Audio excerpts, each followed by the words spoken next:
Hello everyone, a very good morning and welcome to BYJU'S Exam Prep. Welcome to the daily Hindu news analysis. So let's begin our discussion by first looking at the topics we are going to discuss today. Usually many students assume that the Sunday newspaper does not contain a lot of important articles.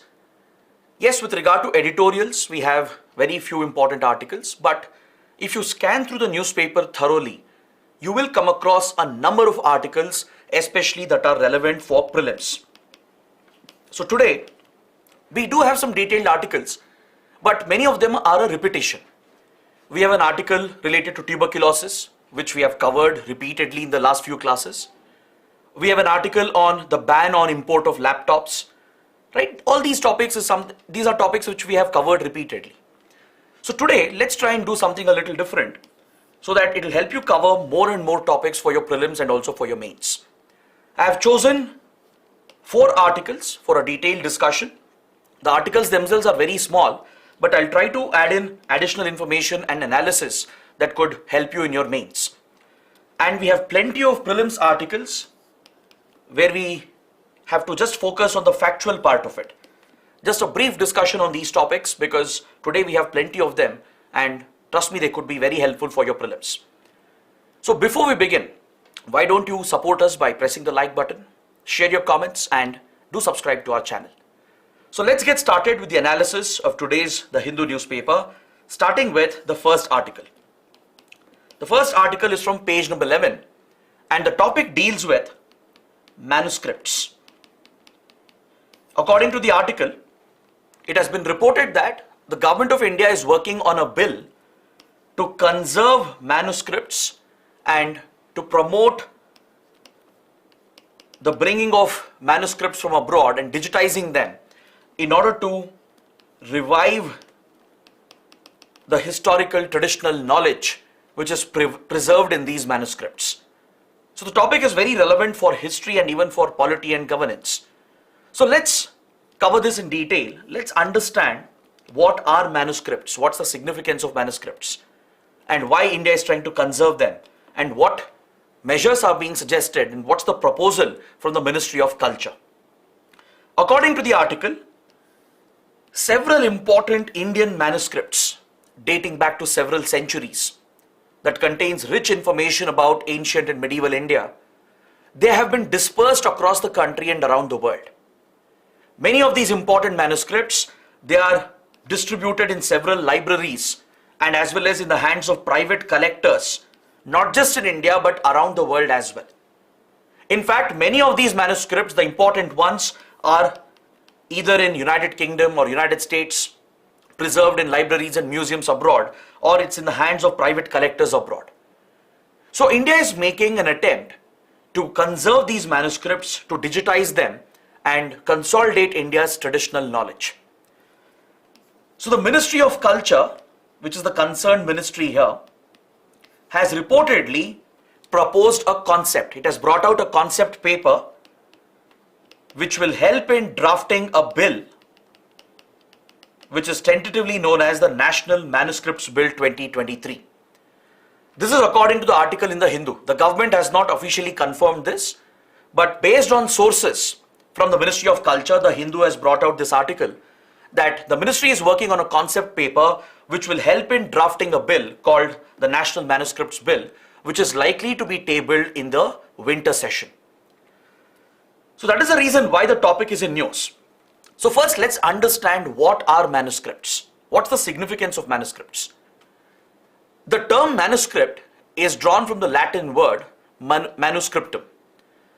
Manuscriptum essentially means anything that is written, any document which is available in written format. The Latin term manuscriptum refers to any document which is handwritten. So this becomes manuscript in English.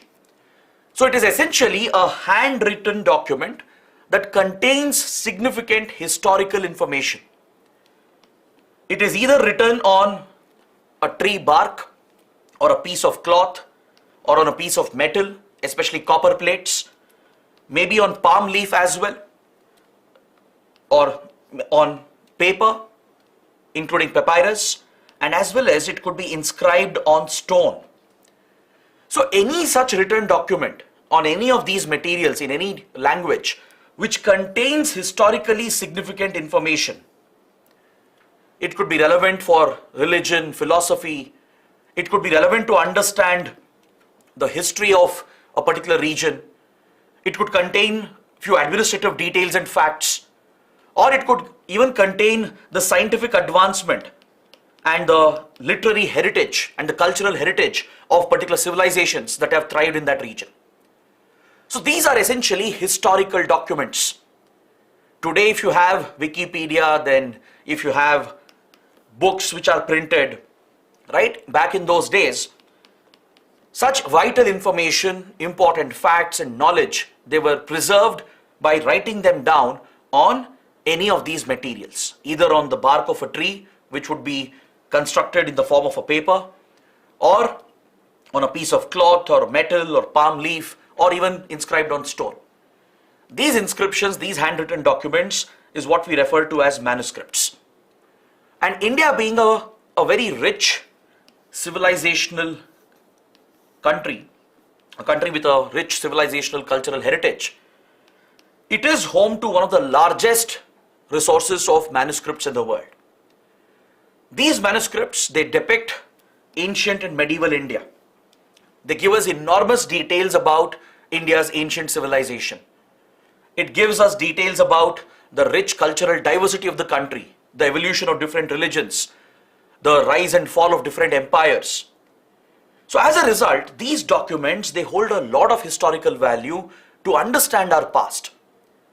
And the lessons they offer, they can be applied in today's world as well. For example, there are manuscripts that contain few scientific facts.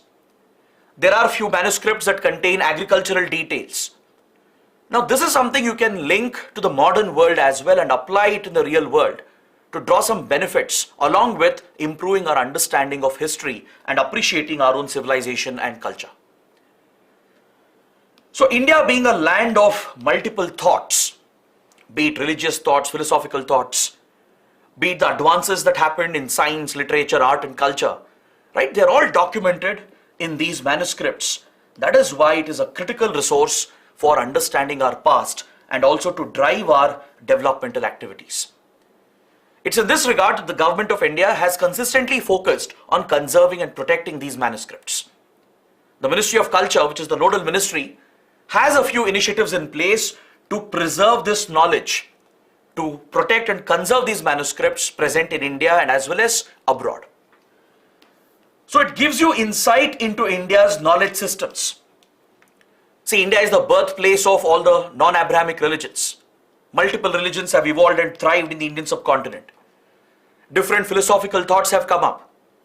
There are great literary works, details regarding empires, administration, details regarding agriculture, or basic facts about a place, the historical significance of the place. Right? All such details are enshrined in these manuscripts, and that is why they are a treasure trove of knowledge for the current generation. It essentially preserves our intellectual heritage. Right? This handwritten document on stones, copper plates, birch bark. Birch tree is the preferred bark for writing manuscripts. Palm leaves, papyrus, parchments and paper. Right? All these materials have been used to write down important information and knowledge during ancient and medieval times. Because that was one way through which knowledge could be passed down generations. The other tradition was oral tradition, where people would orally pass down the knowledge and the information. But the other way of passing down information through generations was by writing down these manuscripts. So, from a history point of view, these manuscripts play a critical role in understanding our own heritage, in understanding how our societies have developed, how religions have developed, how empires, they rose to power, they fell, and to just gain greater insight into ancient knowledge systems. And that's why experts consider them as a treasure trove of wisdom and knowledge. Indian manuscripts in particular are considered to be extremely rich in the information that they hold. given the rich civilizational cultural heritage of India, of ancient and medieval India, right? These manuscripts obviously contain very valuable information, and they could be in many different languages, including some ancient medieval languages as well. Majority of the manuscripts are in Sanskrit, but there are several manuscripts which are available in many different languages, such as Brahmi, Kushan, Gaudi, Lepcha, and Maithili. Is that clear?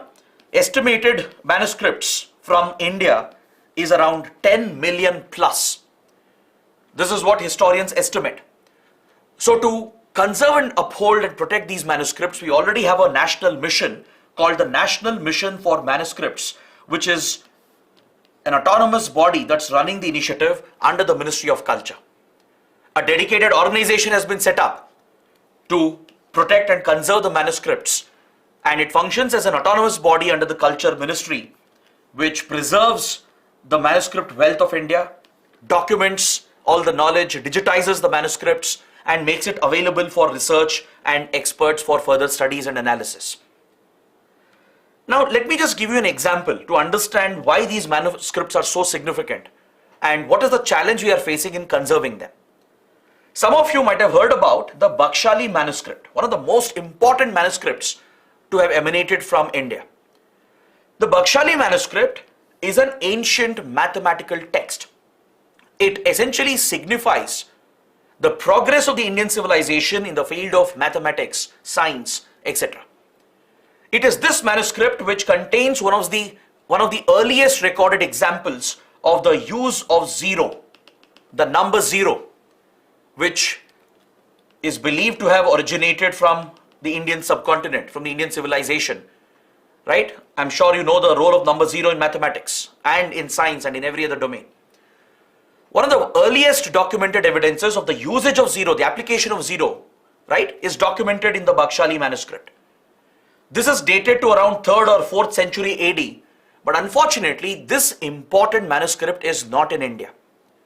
Thanks to the British, as they looted our wealth and resources, they have looted some critical manuscripts as well, and today it's in one of the libraries at the University of Oxford. So India is making all possible attempts to either retrieve and bring them back, or at least make copies of the manuscripts, digitize them and upload them onto a digital portal. So that is the reason why the government is considering a bill which can establish the processes and the institutions needed to uphold the manuscript heritage, the intellectual heritage of India. So let's look at some of the provisions in this proposed bill.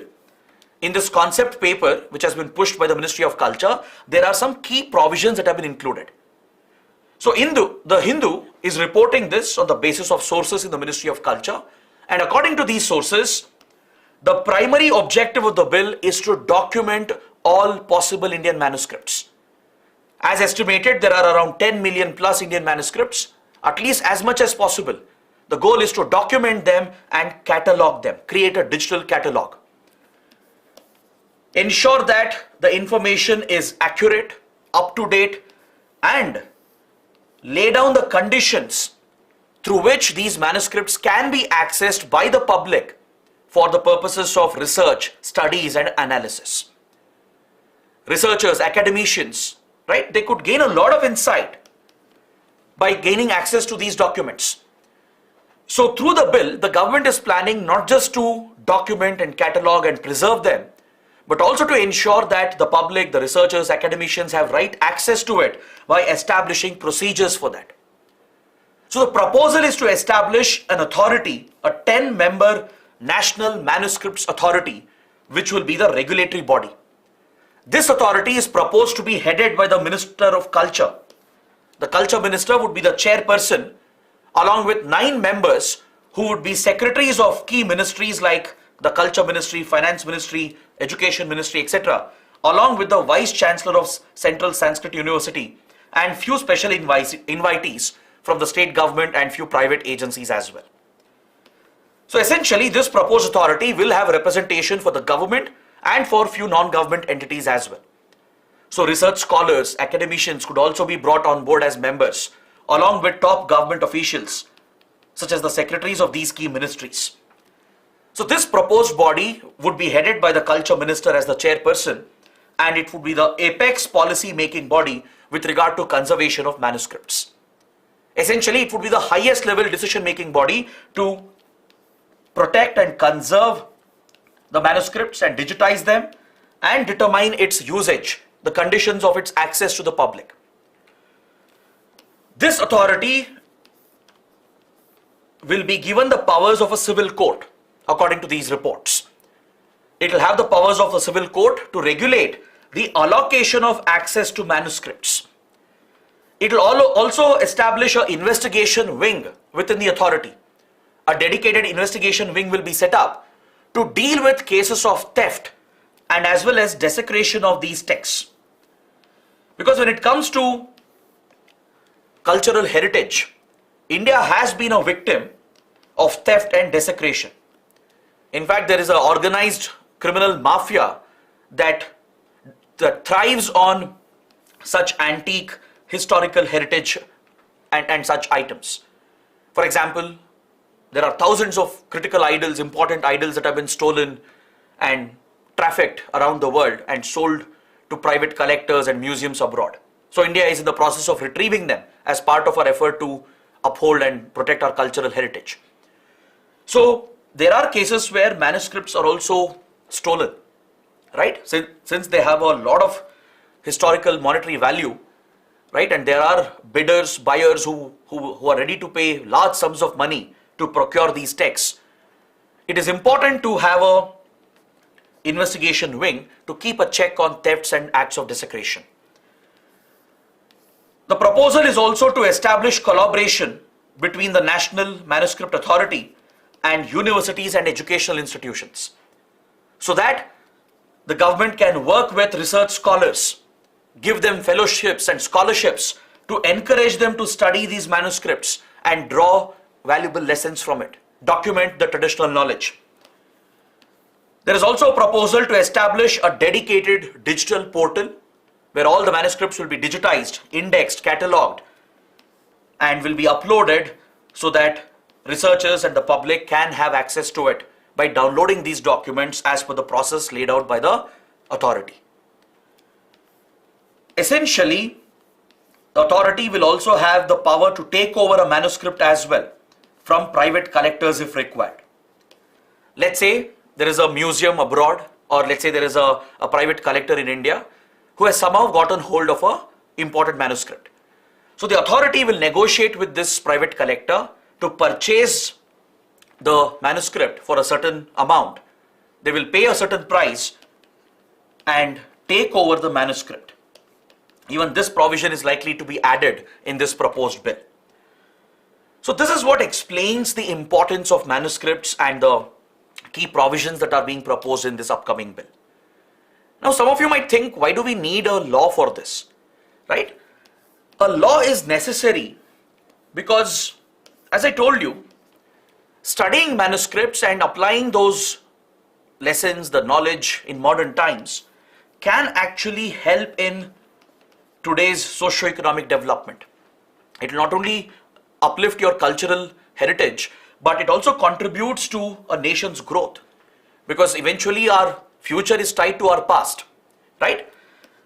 So as I told you, there are ancient manuscripts that hold valuable lessons as far as social, cultural and economic development are concerned, correct? So it's very important to document the manuscripts in India and as well as abroad, try and bring them back as much as possible, right? A number of manuscripts are in Sanskrit, but there are several manuscripts which are in different ancient languages, lost languages. So it requires specialized research. It requires the help of historians, linguists, then anthropologists to apply their minds to decipher the information and apply that in current times, or to improve our understanding of history. So that is why a dedicated law is necessary, so that an apex body like NMA can be established to regulate the utilization of these manuscripts and also to conserve these manuscripts. Now please make a note of this data. According to the National Mission on Manuscripts, 3.3 lakh manuscripts have been digitized. That contains around 3.1 crore folio documents, out of which 70,000 have been made available online for public access. But this is still a very, very small number. We have millions of manuscripts which are yet to be digitized, which are yet to be made accessible to the public and researchers. And that is why you need a dedicated law in place and an authority that can guide this process. So I feel this topic is very, very important. Even though it's a small article, I've tried expanding the discussion because I feel it's very important for art and culture under GS paper 1. Now let's move on and look at the next article from page 13 that deals with the El Nino phenomena, and it brings out the findings of a new study. So let's see what the article is saying. But before that, a brief idea, a brief introduction about what is El Nino and La Nina. El Nino and La Nina are very important climatic phenomena that occur in the Central Eastern Pacific. In the Central Eastern Pacific, between the coasts of Australia and Peru. This is where we witness this phenomena in these waters of the Pacific. So La Nina refers to a condition where abnormally cold temperatures are reported along the Peruvian coast due to the upwelling of this cold current. Peruvian current is a cold current. So the upwelling of this cold current along the Peruvian coast causes an abnormal drop in temperature towards the coast of Peru. And this in turn triggers a strong convection that has an influence on the movement of trade winds in the Indian Ocean, and it has an impact on weather systems around the world, from Australia to Southeast Asia to India to Africa. The weather systems across this region, across the Indian Ocean, is directly influenced by this phenomena. La Nina condition is said to be beneficial for the Indian monsoon. This is the general understanding. Generally, it's believed that a La Nina year is good for Indian monsoons because it will bring more rainfall. It instigates stronger trade winds that pick up more moisture along the Indian Ocean and Bay of Bengal and Arabian Sea, and it brings plentiful rainfall for the Indian subcontinent. So the Indian economy, India's agriculture is directly tied to the monsoons, and La Nina condition is a favorable condition. The converse of it is El Nino. Under El Nino condition, you witness abnormally high temperatures along the Peruvian coast. These abnormally high temperatures along the Peruvian coast reverses the convection current and affects the trade winds in the Indian Ocean, affects the collection of moisture by these trade winds which are responsible for monsoons in India. So El Nino is bad news for India. Currently, for example, this year we have entered a El Nino season. The last 3 years were La Nina years, which was good news for Indian monsoons, and the country received plenty of rainfall. But starting from this year, at least for a few seasons, we're expected to go through a El Nino phenomena, which will likely have an adverse impact on Indian monsoons. So with this basic understanding, let's see what the article is pointing out. Because the article is entirely focused on this new study which has been published in a scientific journal. And there are some important points that you can take away from here that is relevant for your prelims and mains.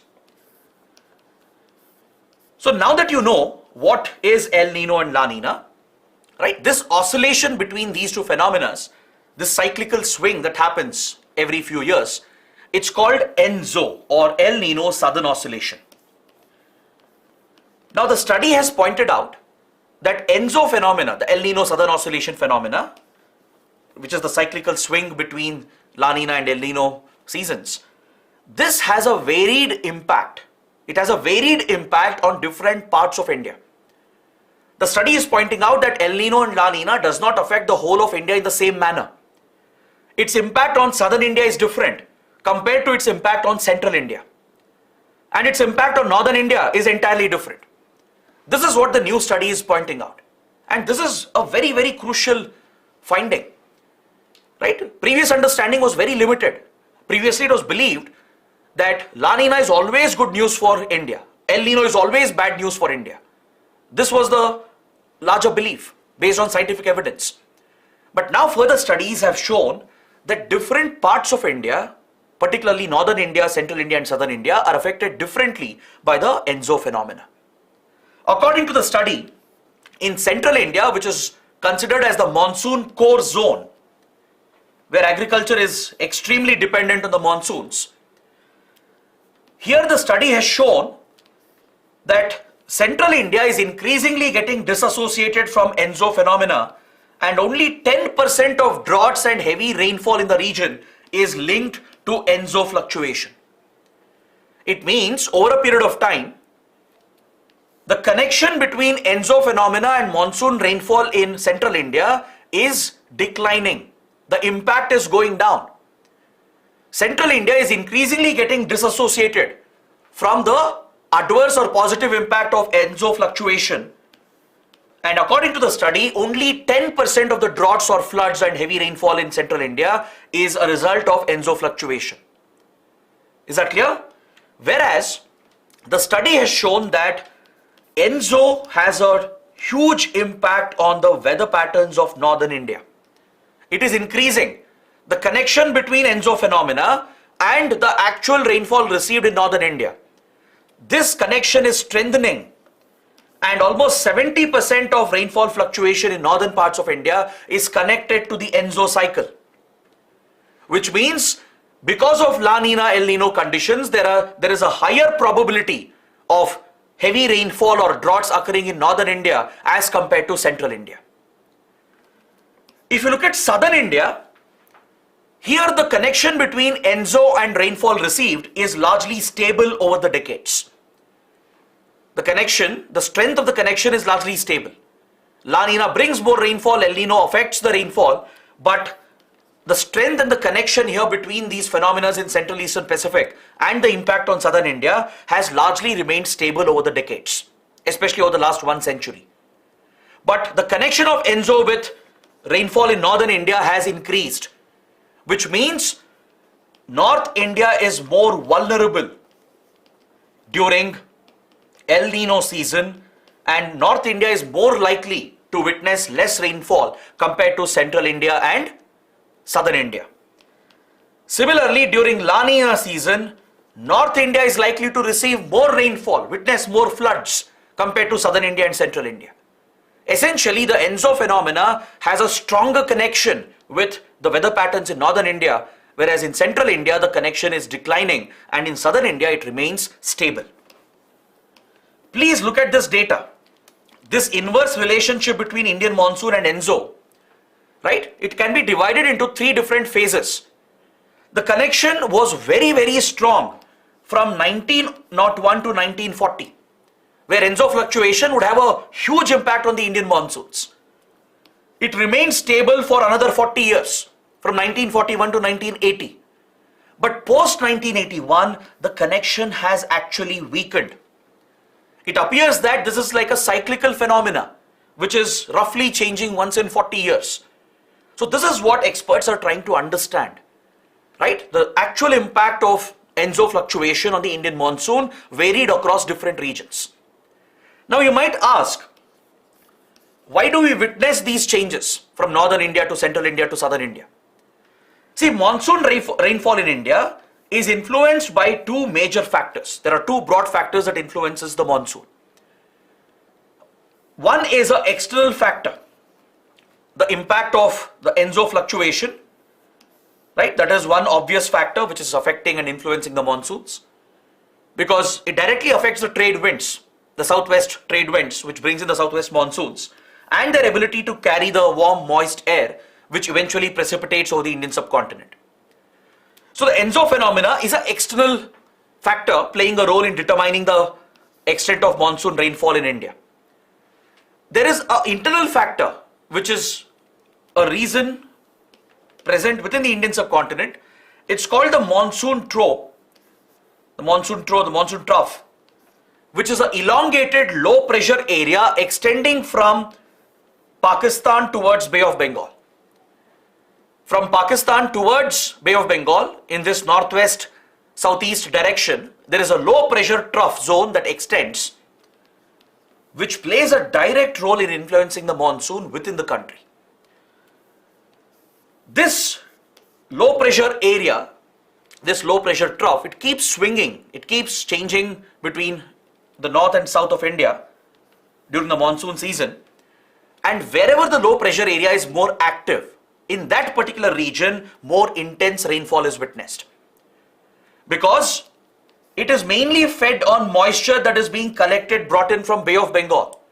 As you know, prior to the monsoon season, in the middle of the monsoon season and also during the post-monsoon season, low pressure centers form in Bay of Bengal with greater frequency, which is called as a depression, as compared to the Arabian Sea. These are low-level cyclonic systems that form in Bay of Bengal and start moving towards the Indian subcontinent. So the low pressure trough, where it is present in northern India or central India or southern India, that determines the extent of rainfall as it draws in the moist air, the moist trade winds from the Bay of Bengal, bringing more rainfall in different parts of the country. So these are two factors which influence the extent of rainfall received in different parts of the country.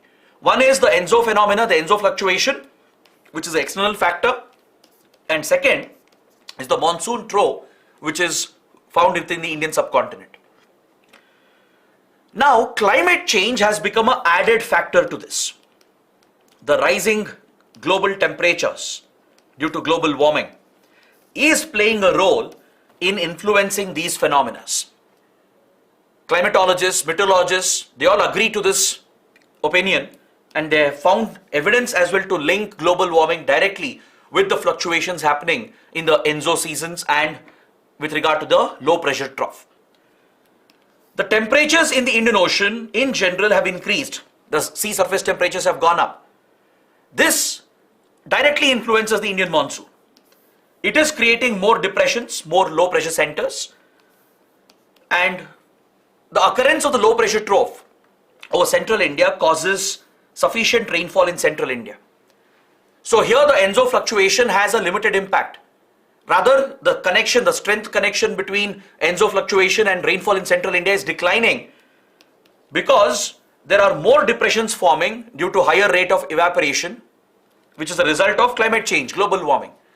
What will happen when you have higher sea surface temperatures? There is more evaporation, right? More moisture, and the low pressure centers turns into a depression, a low level cyclonic system, and pushes the low pressure trough to be centered around central India, which brings adequate rainfall even during a El Nino season.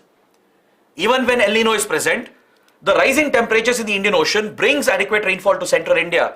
That is why researchers are of the opinion that the connection between central India rainfall and ENSO fluctuation is declining. Whereas the opposite is true for northern India. The connection is strengthening, which means El Nino will have a more devastating impact on North India, as the depressions aren't strong enough to reach northern India. As compared to the past, due to the changes caused in temperature by global warming, these low-level cyclonic depressions forming in Bay of Bengal, they are not reaching out to northern India as strongly as they were reaching out before. That is why there is a stronger connection bringing a stronger adverse impact during El Nino season. So North India is more vulnerable in that regard, as the trade winds which bring the moisture can get directly affected. Whereas in southern India, this is very consistent. It's remained very stable.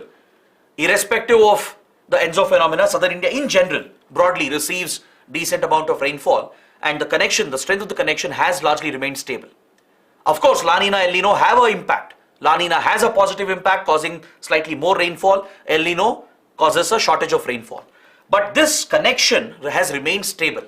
It hasn't turned adversely or it hasn't turned positively. Whereas in central India, it has turned positively, where the connection has declined. But in northern India, the connection has intensified, causing a stronger impact of El Nino. So these are some new findings that have been brought out and published in a research paper, which has been peer reviewed as well. All right. Now moving on to the next article, a very small article. We have covered this topic in fact, but I want to reiterate some points because I feel the topic is very, very important for your prelims and mains. The topic refers to the conservation of the Amazonian rainforest, which has captured global headlines. Because recently a very, very important summit took place in South America, that focused on the conservation of the Amazonian rainforest. Trust me, UPSC can focus on this topic. There could be a geography-based prelims question or an environment-related question or a detailed mains question asking you about the recent developments, the organization which was involved in negotiating a deal for conserving the Amazonian rainforest. So please be prepared for this. If you look at the Amazonian rainforest and the Amazon River basin, which is also referred to as the Amazonia, it's a massive ecosystem. It is very rich in biodiversity. It is blessed with rich flora and fauna. There are plenty of threatened species of animals, birds and plants that are present in the Amazonian River basin. Now, this critical ecosystem in South America is shared between multiple South American countries. Majority of the Amazonia basin is present in Brazil. Please remember this fact. This fact itself is important for your prelims exam. 60% of the Amazonia River basin, right, which includes the Amazon River and the forest, is present in Brazil. 13% of it is present in Peru, 8% in Bolivia, 7 and 6% in Colombia and Venezuela, respectively, 3% in Guyana, Suriname, and around 1% in French Guyana and Ecuador. Please look at the map. I've added a map as well for your reference. This is the massive size of the Amazonian rainforest that includes the Amazon River basin. So please be familiar with the countries that are part of this basin. Very, very important. Brazil and Peru, they have the highest coverage.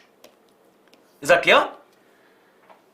Now, according to this article in the Hindu, the Amazon rainforest covers 1.3% of the Earth's surface and 4.1% of the land surface. So it's a very massive area. I'm adding this fact here to help you understand the size, the scale of the rainforest that we are talking about. See, the maps actually do a disservice. The scaled maps that we use, they don't give you a real idea of what the extent of the size is. In real terms, right, in terms of area, this is a very, very massive ecosystem, and it's one of the most critical carbon sinks in the world. It has the ability to sequester around 76 billion tons of carbon, and thus it plays a critical role in moderating global temperatures. It plays a key role in stabilizing the global climate and in tackling global warming and climate change. That's why Amazon is often referred to as the lung of the world. It's one of the critical lungs of the world, which is absorbing the carbon, removing the excess carbon, and thus moderating global temperatures. But today, unfortunately, such a critical ecosystem is under threat. It is facing a grave risk, largely because of human activities. Many governments in this region have followed irresponsible environmental policies.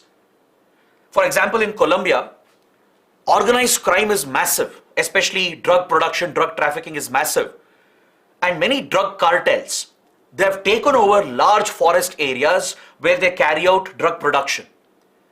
These drug cartels have even overthrown the government's control in these areas, and they have established their own narco trafficking groups. Essentially, they are indulging in narco terrorism. There is massive violence between different drug cartels, between different criminal groups. They control different parts of the forest, and they clear forest, they deforest the area on a very large scale to continue their drug production and drug trafficking. The Colombian government, which has been weak in tackling the drug menace, so it has not been able to conserve and protect the critical ecosystems. That is just one example. Similarly, in Brazil, we have had controversial leaders like Jair Bolsonaro, the former Brazilian president. He was from a far right-wing political party which never prioritized environment conservation.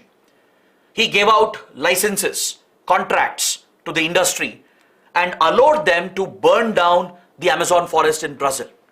You would have heard about massive forest fires a few years back in Brazil. These were deliberately triggered by the industry with the support and blessings of the government itself. Thousands of hectares of Amazon rainforest was destroyed because of this large-scale deforestation and industrialization. So many governments here have been irresponsible in protecting and conserving the Amazonian rainforest. So finally, a step is being taken under the leadership of Brazil, along with all these countries, to restore the ecological balance and conserve and protect this critical ecosystem. Their goal is to build resilience back into the ecosystem and promote afforestation and tackle deforestation. So to achieve this goal, the new Brazilian leader, Lula da Silva, who has an incredible record in promoting socio-economic development, he initiated a proposal to revive an old organization known as Amazon Cooperation Treaty Organization, the ACTO. This organization was established in 1995 to focus on conserving and protecting the Amazon region. But over a period of time, the organization had become dormant. Countries hadn't given enough focus to the organization, and for many years, the organization had not even met. But now, thanks to Brazilian President Lula da Silva, this group has been revived. And just a few days back, a very important summit took place where all the Amazon countries, they met under the leadership of Brazil, and they have adopted the Belém Declaration. The summit took place in a place called Belém in Brazil. So the Belém Declaration focuses on promoting cooperation between these Amazon countries to promote the conservation and protection of the Amazon rainforest. They have adopted an objective to tackle deforestation, illegal mining, and logging of trees. This is something they have prioritized. Since the anthropogenic impact is huge, they have agreed to work together to tackle the large-scale deforestation happening because of industrialization and urbanization. They are focused on restricting, regulating illegal mining, prohibiting illegal mining entirely, and reducing deforestation. They are also focused on implementing an integrated fire management system to tackle wildfires, because wildfires have been a major threat to the Amazon forest. Is that clear? Massive wildfires have destroyed large part of the ecosystem. So these countries are going to work together to create an integrated fire management system. And they're also focusing on protecting the rights of the indigenous communities. Amazon even today is home to several indigenous tribes, native tribal communities, which are present in the Amazon ecosystem. And as you know, tribal communities, they share a very close link with their environment, with their forest, and they play a critical role in conserving the forest and the resources. So these governments have committed to prioritize the rights of indigenous people and allow them to play a role in community conservation of the Amazon rainforest. So all these discussions have taken place, and they have agreed to implement these goals and principles as part of the Belém Declaration. But however, one criticism is that they have not identified any specific targets, and there are no deadlines for achieving any of these goals. This is a criticism. The Belém Declaration has been praised because it at least brought the countries together. They held a discussion on conserving the Amazon. They have identified the broad goals, which is to tackle deforestation, recognize the rights of indigenous communities, and tackle wildfires. So it's good they are focusing on the right areas, but the criticism is that they have failed to identify specific targets, and they haven't given any deadline for themselves. So without specific targets and deadlines, the initiative may not succeed as envisioned. All right. So this is what you should understand about the Belém Declaration that's been adopted by the Amazon Cooperation Treaty Organization. Now coming to the next article on page 15, the Hindu carries an article that explains the important role of Assam Rifles in India's national security and internal security. Assam Rifles has been repeatedly in news, mainly because of the ongoing ethnic violence in Manipur and the standoff which has occurred between Manipur State Police and Assam Rifles. There is a lot of controversy surrounding this paramilitary organization called the Assam Rifles. So from internal security point of view, for your mains, it's a very, very important topic, because under the UPSC syllabus, UPSC expects you to study the security forces of India, understand their structure and mandate and the issues that they are dealing with. So let me give you a basic insight into Assam Rifles, which can help you write this answer. Assam Rifles is one of the central armed police forces under the Ministry of Home Affairs. The MHA, which is responsible for internal security and border management. It has its own central police forces called CAPFs, Central Armed Police Forces. So along with Assam Rifles, it includes the BSF, ITBP, CISF, CRPF, the NSG. So all these central armed forces, right? These are essentially paramilitary forces. So these armed police forces, which are under the Home Ministry, they are clubbed under CAPFs or Central Armed Police Forces. Essentially, they are the police forces of the center. They are primarily used in an internal security role to counter insurgency, to counter terrorism if required, to secure borders, and also during disaster management for managing elections. Right? So CAPFs play a critical role in India's security, and Assam Rifles is one of them. It's one of the most important paramilitary organizations in India because it's also the oldest paramilitary force of India. It was established by the British in 1835. Its history traces back to the colonial period, and it was established as the Kachar levy in 1835, primarily to protect British settlements from tribal communities in the northeast of India. So the British were very interested in the resources of the northeast, the forest resources particularly. But as you know, northeast region is home to several indigenous tribal communities. So the British, who kept their eyes on the precious forest resources of the northeast, they tried to consolidate their settlements and their control over resources by establishing a force called Kachar Levy Force to keep a check on the tribal communities here, to secure their settlements, their plantation crops and their forest resources from the tribal indigenous communities present in the northeast of India. So when it was established in 1835, it was called as the Kachar Levy Force. It wasn't called as Assam Rifles. That name was given much later. A part of Kachar Levy Force was merged with Frontier Force to secure the borders as well in the remote tribal areas of northeast India. This was in 1800s. Then during the First World War, around 3,000 soldiers from Kachar Levy Force were deployed along with the British Indian Army to fight in Europe and West Asia. So these personnel, these soldiers, they were involved in the First World War on behalf of the Allied powers representing the British Indian Armed Forces, and they fought conflict in Europe and in West Asia. They experienced global conflict, and they were part of these critical theaters of conflict across Europe and West Asia. So because of the contribution they made and how these riflemen fought bravely along with British riflemen, so to pay tribute to these forces, the British renamed them as Assam Rifles. Is that clear? Because the riflemen of Kachar Levy, they fought very bravely along with the rifle regiments of the British Army, particularly in Europe and near Israel and the Syria region. So to honor them and to pay tribute and respect to them, the British renamed the force as the Assam Rifles in 1917.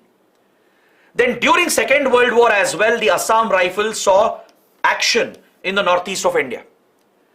I'm sure you know that Imperial Japan, fascist Japan, which had aligned with Nazi Germany and Mussolini's Italy, was committing brutal atrocities across Asia.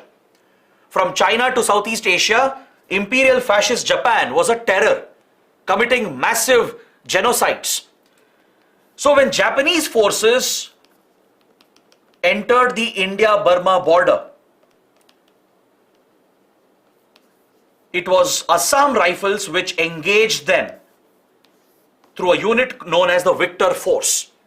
Victor Force was a special unit created by drawing soldiers from the British Indian Army and Assam Rifles.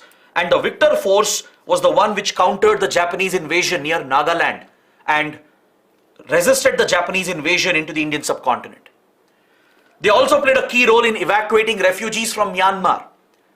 several tribal communities, including a strong Tamil community present in Burma, were evacuated as refugees by the Assam Rifles. This was a tremendous contribution of Assam Rifles during the Second World War. So post-independence, India inherited this force and it became one of the vital paramilitary organizations of India. A paramilitary force is somewhat in between a regular armed force and a police force. Your armed forces like Army, Navy, Air Force, right? They are trained to tackle an external enemy. They're trained to kill. They're trained to fight wars. So your armed forces, or your defense forces as you call them under the Ministry of Defense, they carry heavy weaponry like artillery guns, battle tanks, fighter jets. And they're trained to use heavy force as the first option to cause maximum damage because they're fighting an external enemy. Whereas your police force, on the other hand, they're very sensitized. For a police force, using force is the last option, as a last resort. So police forces are sensitized forces which are trained to deal with law and order situations in a very sensitized manner, and they use force, they draw their guns only as a last resort. And as you see, police forces, they don't carry heavy weaponry.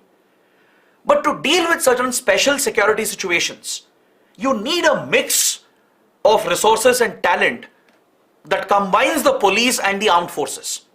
For example, to deal with an armed rebellion, to deal with a separatist movement, that is to carry out counterinsurgency operations or to secure the border, you need a force which is a mix of your armed force in their training, in their preparedness, in their resources, while bringing the sensitivity of your police.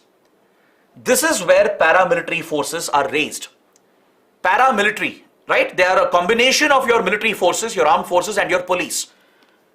In India, these paramilitary forces are officially called as CAPFs, Central Armed Police Forces.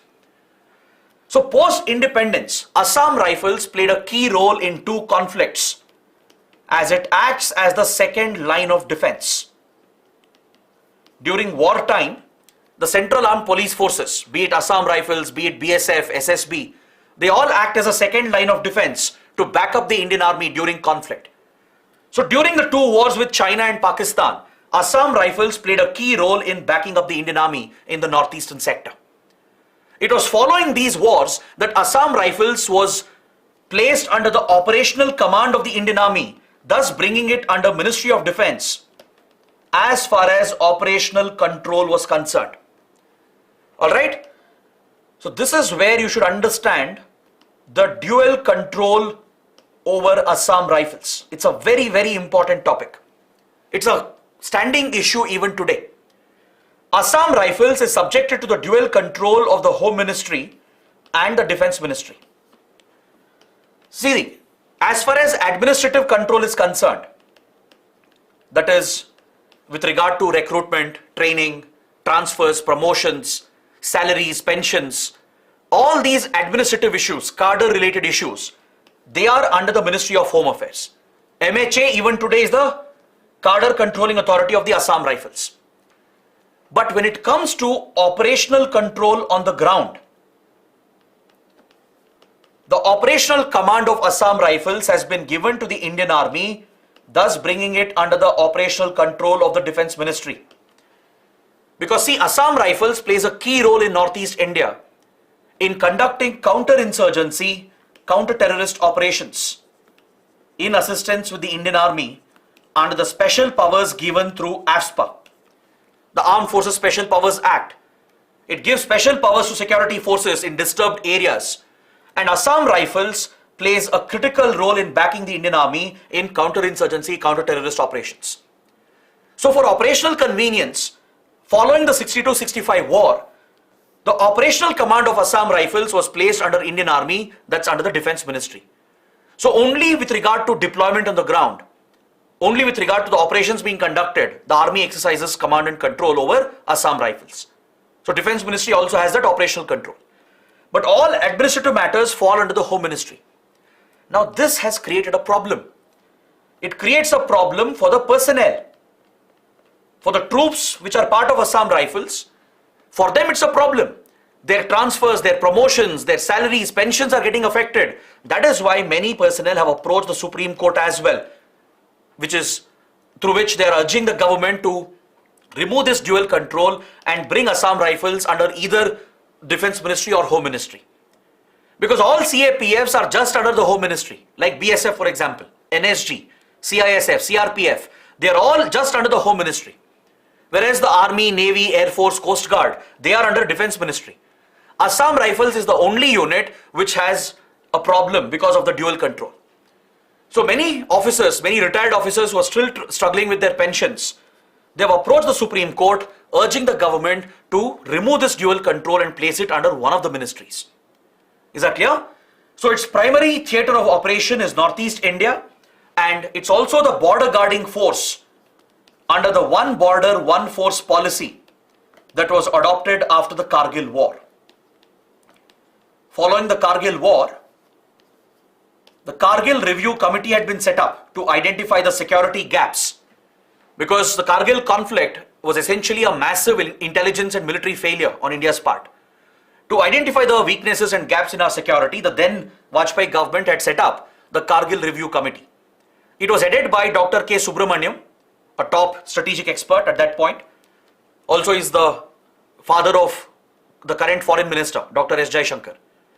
So Dr. K. Subramaniam, who headed the Kargil Review Committee, suggested several reforms for India's security architecture. One of the most important reforms was to streamline border security and border management. So prior to Kargil war, the approach to border security was that the same border would be guarded by multiple forces. Now that was creating confusion, lack of coordination. That's why Kargil Review Committee suggested that have one dedicated force for one entire border. One border, one force policy was implemented, and the recommendation was adopted by the Vajpayee government. So since then we have one paramilitary force, one CAPF, which is entirely responsible for guarding and securing one particular border. Like BSF is entirely responsible for guarding our borders with Pakistan and Bangladesh. One border, one force. SSB is responsible for guarding our borders with Nepal and Bhutan. Similarly, Assam Rifles is responsible for guarding the borders with Myanmar. It was also part of the Indian peacekeeping force in Sri Lanka in 1987. Few units of Assam Rifles were also deployed as part of the IPKF mission, which was Operation Pavan, to implement the provisions of the Indo-Sri Lanka Peace Accord of 1987. Alright? And it's primarily used in counterinsurgency, counter-terrorist operations and functions under the operational command of the Indian Army in the Northeast. This is the valuable contribution of Assam Rifles to India's security. Alright? So please remember its history, structure, the issues it is facing, and its contribution to the national security of India. Now this brings my detailed discussion to an end, and we proceed to the smaller articles. We'll quickly go through them one by one. On the first page, we have an article referring to the situation in Manipur, where a group of Meitei families, they had fled across the border into Myanmar when the massive ethnic riots broke out. So this article is focused on the plight of these families that have taken shelter in Myanmar, in the forested areas of the India-Myanmar border, but they're not able to come back to India. So the article itself is not too relevant for our exam. But the article makes a mention of a very, very important highway, Asian Highway number 1. Asian Highway number 1 has been mentioned in this article. So let's see, what is this highway? This is the longest road route in Asia. It is a UN-backed initiative to connect important roadways or highway networks across multiple Asian countries. It runs all the way from Tokyo in the east, that is in Japan, to Turkey near Istanbul in West Asia. Is that clear? It passes through the Korean Peninsula, China.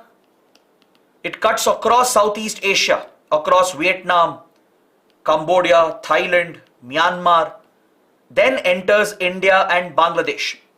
In fact, our IMT trilateral highway is part of this link. The India-Myanmar Thailand trilateral highway, which we are setting up, will be a part of this Asian Highway number 1, which is a UN-backed initiative. It's not an entirely new highway project, but existing highways of these Asian countries will be interconnected to facilitate smooth movement of vehicles from the east to west. It passes from India to Pakistan, Afghanistan, Iran, and enters Turkey and reaches the European border. It connects with European route E80 that further runs all the way till Lisbon in Portugal. Alright, it is of course an upcoming initiative. Not all the connections have been established. For example, between India, Pakistan, road connections are not open. But it is an initiative that countries are working on with the backing of the UN to create this Asian highway, highway number 1, which is the longest highway in Asia. Is that clear? Just be aware of the alignment of this project. Next, on page number 3, there is a mention of UN Population Fund with regard to a gender sensitivity project in Rajasthan. Again, the article is not important for us. It's a very minor development, not relevant for UPSC, but UN Population Fund is important. From international relations, the topic is very important as it's a major international organization. So please note down the key facts. It is a subsidiary organ of the United Nations General Assembly. Its primary work is with regard to sexual reproductive health and keep track of population trends in the world. This organization was established as a trust fund in the year 1967 and it is headquartered in New York in the United States. It primarily works in the health sector, focused on sexual reproductive health, and keeps track of population trends and population data and promotes gender sensitivity, gender equality, and other population demographic related issues. It was established by the UN Economic and Social Council, which is one of the primary organs of the UN. The ECOSOC, it's one of the principal organs of the UN, like UN Security Council, UN General Assembly, International Court of Justice, etc. So ECOSOC established the UN Population Fund as a subsidiary organ of the United Nations. It plays a key role in implementing Sustainable Development Goal number 3, 4 and 5 that deals with health, education and gender equality. That is the primary goal of UN Population Fund. Previously it was known by a different name. It was called United Nations Fund for Population Activities. That's why the short form was UNFPA. But now the name has been changed. In 1987, name was changed to UN Population Fund, but the abbreviation has been retained. The old abbreviation itself has been retained. So these are some basic facts that you should be familiar with. And also please note down, it does not get budgetary support from the UN. The budget, the funds is entirely voluntary from the donor governments and other private organizations, NGOs and individuals. It relies only on contributions. It relies on contributions from philanthropists, from NGOs, private companies and few donor governments. It does not have any budgetary support from the UN itself. So such facts are relevant for your prelims exam. Next article from page number 4, it refers to flying fox bats, which is a very important species in our ecosystem. So let's understand what the article is talking about, and there are some key concepts I'm going to explain. You can see a flying fox bat here in the image. It's one of the species of bats. There are many subspecies found around the world, and in India as well we have few subspecies of flying fox bats that are found across the Indian subcontinent. They're found in Northeast India and across the Indian subcontinent as well.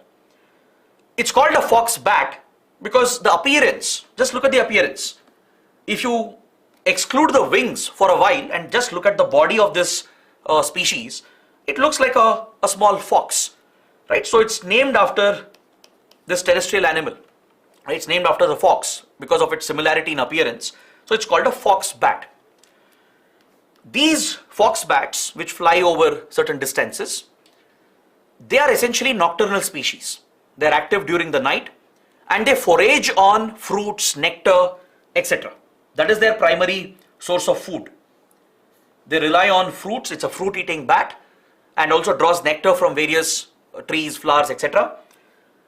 And during daytime, they spend the daytime by hanging upside down in trees, as you can see here in this image. And this is called day roosting. All right. They hang upside down from trees or even cave-like rock structures, and they are kind of semi-asleep. They don't sleep entirely. That's what a new study has found. During daytime, when they are roosting, which is their sleep cycle during the daytime, they are asleep while maintaining situational awareness. They are vigilant during daytime. They have unique sensory organs which keeps them vigilant for threats, because they might face threats from predators, from human beings, from the environment itself. So even though the flying fox bat is asleep, some of the sensory organs are still active during day roosting to warn the bird about any threats in its nearby region. They often reside as a colony. They don't stay individually. They reside as a colony where you find hundreds and hundreds of bats together. The ones on the outer periphery. Now imagine this is a colony here. The ones which are resting on the outer periphery here, they are the ones who are more vigilant, because the threat will first come from here, from the outside periphery. The ones inside the colony are a little more relaxed. They don't maintain heightened vigilance. It's like your border forces maintaining higher vigilance, whereas normal citizens continue to lead normal lives. It's something similar in a bat colony, and that's what a new study has found out. Now, from a prelims point of view, what facts are important?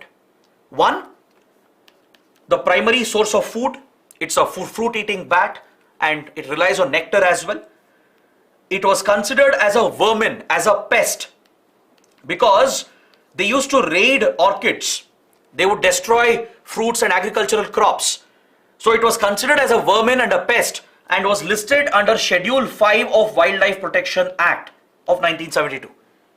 Meaning the government could allow the hunting of the species as well if required, as it was treated as a vermin. But later studies showed that flying fox bat is a keystone species. It was recognized as a keystone species, highlighting its critical role in the ecosystem. And since then it has been designated as a protected species under Schedule 2 of the Wildlife Protection Act. Now this has given a higher degree of protection for flying fox bats. Is that clear? Its protection status has been enhanced because it is a critical species in the ecosystem, and it is recognized as a keystone species. Now let me explain what exactly is a keystone species. The term keystone is actually drawn from architecture. In the world of architecture, where arches are built, you can see an arch here, right? When such arches are built in construction, when a building is being constructed, to support the arch, there is one critical stone. Can you see the stone here? The one in the middle? This is the keystone of this arch. It is this stone in the center which is taking the load, taking the weight of the entire arch and supporting the arch on both the sides. If you were to remove this middle stone, the keystone, the entire arch will collapse. Is that clear? That is a reference from architecture. Similarly, a keystone species is so critical to the ecosystem that if you remove that species from the ecosystem, the whole ecosystem can collapse. Entire food chains will be dependent on certain species. So such a species which is having a huge disproportionate impact on the ecosystem compared to its population, such important species are known as keystone species. For example, a mountain lion. Mountain lion not only hunts animals and keeps a check on herbivore population, it also helps the bears. The carcass which is left behind adds nutrients into the soil. Birds depend on the carcass for food. So mountain lion often in this example is considered as a keystone species. You remove the mountain lion from this ecosystem that you see here, the whole ecosystem and food chain is going to collapse. Similarly, flying fox bats are considered as keystone species, primarily because they eat fruits, which means they ingest the seeds and they take the seeds far away and they help in seed dispersal. Is that clear? Through their droppings, through their excreta, they dispose the seeds far away, thus helping in seed dispersal, and they play a critical role in ecosystem. So because of this dramatic disproportionate effect they have on the ecosystem compared to their population and size, it's recognized as one of the keystone species. Is that clear? Next, small article on page 8, the Hindu actually carries an image depicting Nehru Trophy boat race, which is a very historic, popular sporting event held in Kerala at the Punamada Lake in Alapuzha near Kochi. It's part of Kerala's rich cultural heritage. It's essentially a boat race. Is that clear? It was inaugurated in 1952 by then Prime Minister Jawaharlal Nehru. So the trophy is named after the first Indian Prime Minister. The Nehru Trophy boat race is a widely watched event. It's a historic cultural event as well, where a boat competition is held, as you can see here, where different boats with different designs are used to compete against each other. The most popular race is the snake boat race, where the boats are given the shape of a snake in the front, right? So the snake boat race or Chundan Valams are the most popular event, and there are other types of boat races as well. And people in Kerala, they prepare for this, build custom boats for this, they train for this, and it's a very reputed event which is held in the month of August. Alright, it's held at the Punamada Lake in Alapuzha in the historic backwaters of Kerala, which is part of the Vembanad Lake system, which is one of the biggest and most important wetland ecosystems in India. Is that clear? So please note down the key facts. Next, on page number 9, there is a reference to the Nyoma Advanced Landing Ground, or ALG. The Indian Air Force is stepping up its border infrastructure along the line of actual control to deal with the threat posed by China and to gear up our security preparedness. India is stepping up its border infrastructure and military preparedness, and as part of the ongoing modernization, the Nyoma ALG, Advanced Landing Ground, is being reactivated and refurbished so that it can accommodate large aircraft as well. Is that clear? So please look at the map where Nyoma is located. This is where Nyoma is located. It's located to the south of Panongso Lake. This is Panongso Lake, where the latest border clashes took place. On the south bank of Panongso, to the south of Chushul sector, is where Nyoma is located. Currently, we only have a helipad and a small airfield. So this will be upgraded with a 9,000 to 10,000 feet runway so that it can accommodate all the fighter jets and transport aircraft. From Sukhoi 30 to Rafale to all the major fighter jets we have, including the big transport aircrafts, the C-130J Super Hercules, C-17 Globemaster, all the fighter jets and transport aircrafts can be accommodated once the Nyoma Advanced Landing Ground is upgraded. So this project has been started by the Indian Air Force, and it already accommodates important helicopters like the Chinook, Apache. Chinook is a transport helicopter and Apache is an attack helicopter, and even the Mi-17s. Mi-17 is of Russian origin, whereas Chinook and Apache is of the American origin. So we are deploying advanced aerial assets to the front lines. The LAC is very, very close here, the disputed border between India and China. So India is stepping up its preparedness by activating such advanced landing grounds. In fact, we already have few such advanced landing grounds in the region, in the Ladakh region. Can you see this? DBO? DBO stands for Daulat Beg Oldi near Karakoram Pass. And Phukche over here. At DBO and Phukche, we already have these advanced landing grounds. These are basically small airstrips. It's not like an air base. It doesn't have all the facilities. It's only a semi-prepared airstrip where aircrafts, fighter jets and helicopters can land. These are developed near forward areas, and actually many of these airstrips of World War era created by the British, but they had been neglected, ignored over a period of time. So since last 20 years, as part of our modernization efforts, Indian Air Force has been reactivating these advanced landing grounds. So please make a note of these locations: Daulat Beg Oldi, Phukche and Nyoma. In Arunachal Pradesh as well, we have an advanced landing ground towards the Chinese border. Please identify the location and post the name of the location in the comments.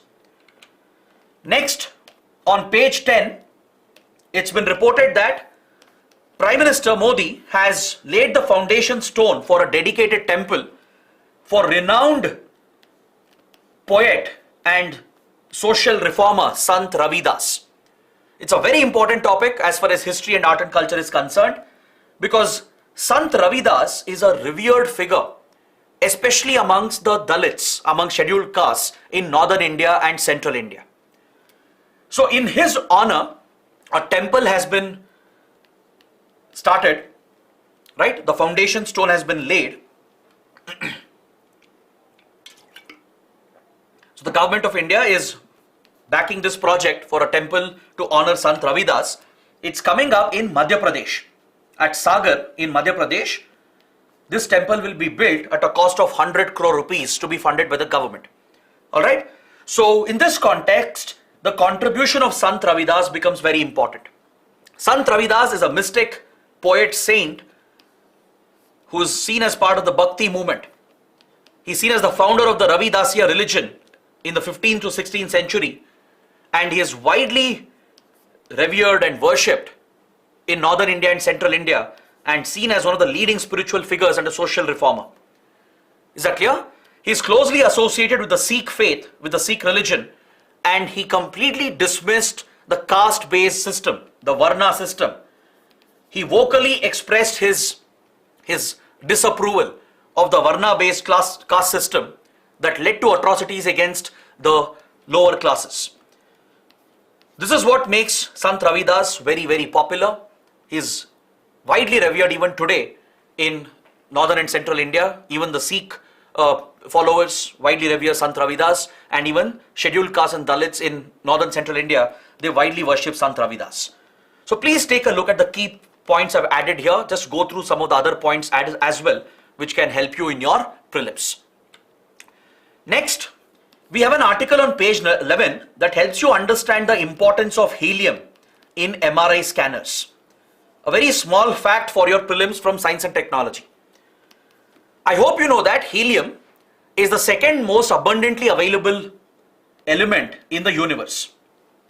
Correct? It's the second most abundant element in the universe. But on Earth, its availability is very rare. It's actually a rare commodity, a rare element on Earth. But helium is critical for your MRI scanners, because liquefied helium, which is extracted from natural gas reserves, helium is extracted, liquefied helium. This is used as a coolant to cool down the large superconducting magnets that make up your MRIs, the magnetic resonance imagers, which are critical in medical diagnostics, right? These super magnets, these large superconducting magnets, they have to be cooled down, and the cooling agent used is helium, liquefied helium, which is extracted from natural gas reserves. But because of Russia-Ukraine war, the supply of helium was very badly affected, as Russia-Ukraine were major suppliers. Because of the disruption in global supply chains caused by the Ukraine war, supply of helium was disrupted. So medical industry was feeling the impact. MRI scanners couldn't be developed and sold, and many Indian hospitals, labs were struggling to get hold of MRI scanners. So now, an Indian company has developed the first Indian-made MRI scanner. Is that clear? A Bengaluru-based company has developed the first indigenous MRI scanner, which could help reduce our dependency on foreign vendors. So here, understand the role of helium, how it is extracted, and its role in MRI scanners. Next, another small topic on the same page. India-UAE have held a naval exercise known as Zayed Talwar. India and UAE are building very close strategic defense relations of late. So a joint naval exercise called Zayed Talwar was held at a critical port near Dubai, at Port Rashid. Port Rashid is a key port of UAE. So that's where a naval exercise has recently concluded between Indian Navy and UAE's Navy. Next, on the same page, we have an article that refers to the Suru River. The Suru River has been referred to in this article.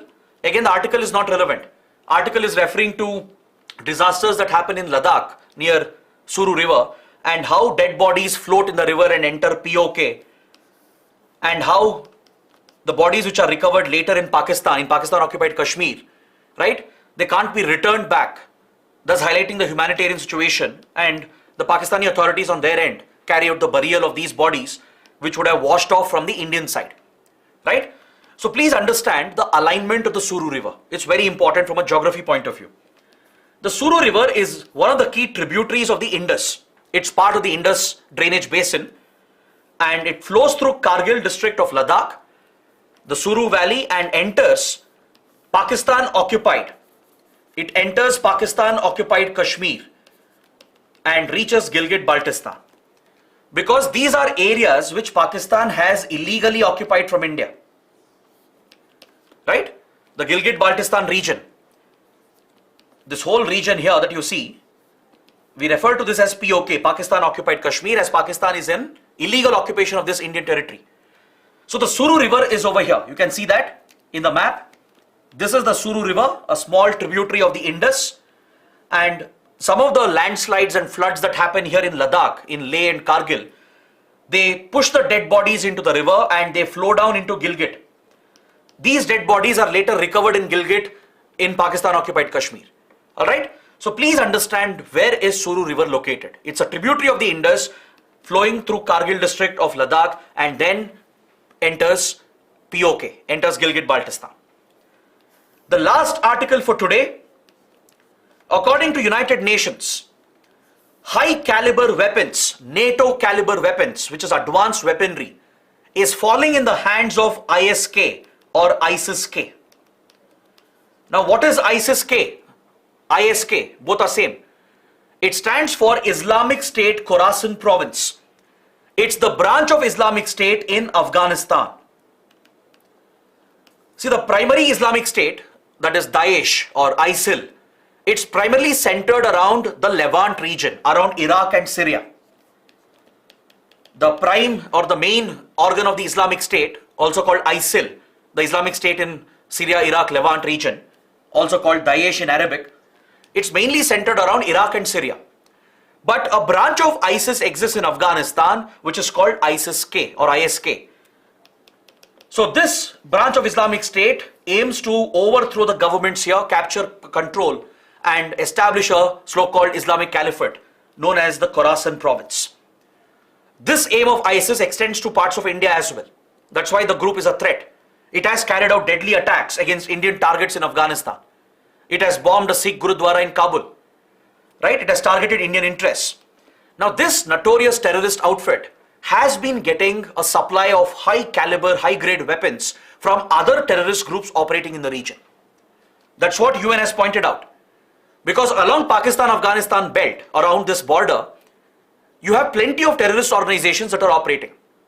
You have Al-Qaeda, you have Taliban, the Afghan Taliban, which is currently in power.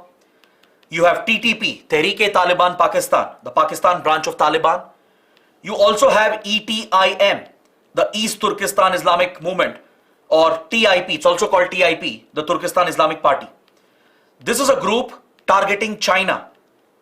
It's made up of few radical Uyghurs, right, who feel oppressed by China, and to liberate Xinjiang province of China, they are fighting a war of terrorism against China. So this terror outfit called ETIM, East Turkestan Islamic Movement, or also called TIP, Turkestan Islamic Party. Even this has a presence along Pakistan-Afghanistan border. It has connections with Al-Qaeda, Afghan Taliban and Tehreek-e-Taliban Pakistan. These terrorist groups, they are procuring advanced weaponry, NATO grade weaponry, and supplying it to ISIS-K or Islamic State Khorasan. So that is how terror groups are connected. They often work together. They also have connections with organized criminal groups and arms trafficking groups. So this concern has been flagged by the United Nations, and this is of relevance for India as well. So this brings my discussion to an end. Please take a look at all the questions, the mains answer writing questions for your practice. So please head to the Telegram channel now. You have a quiz on some of these topics. It will help you revise these articles. I hope today's session was good and fruitful. I know we are taking few extra minutes, but trust me, it's worth it. You don't have to go back and read the newspaper. We are comprehensively covering all the articles for your prelims and mains. So if you're benefiting, you're liking it, do let us know in the comments, press the like button and do subscribe to the channel. That is it from my side. Thanks for watching. Have a great weekend.